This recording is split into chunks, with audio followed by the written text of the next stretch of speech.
मेरे भाइयों, पित्ते में पथरी तकरीबन हर इंसान के जिस्म में होती है। सिर्फ दो फर्क हैं, एक को दर्द होती है, एक को दर्द नहीं होती। डॉक्टर के पास जाओगे वो आसान सा हल बताएंगे, पित्ते की सर्जरी कराओ, इसको निकाल लो। मेरे भाइयों, अल्लाह ने बेकार तो पैदा नहीं किया था, इसका कोई मकसद था।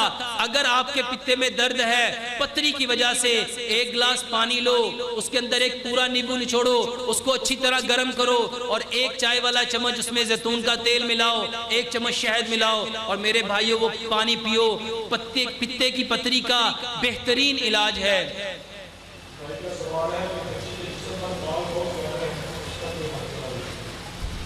वो देखना पड़ेगा, उसका नहीं पता चलेगा वो किस वजह से क्या करते हैं,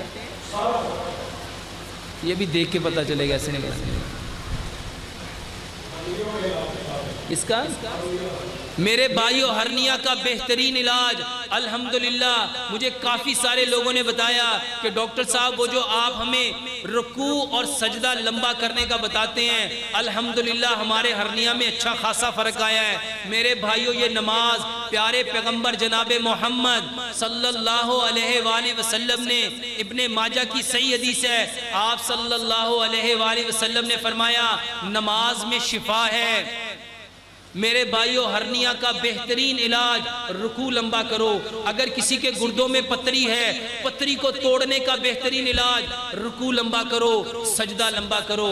हर्निया का और गुर्दों की पथरियों का इलाज रुकू और सजदा लंबा करो।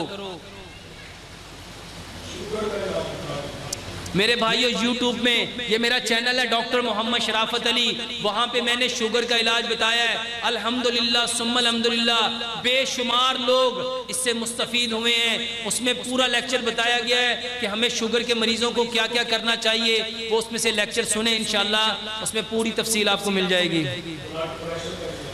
पहले बता दिया है।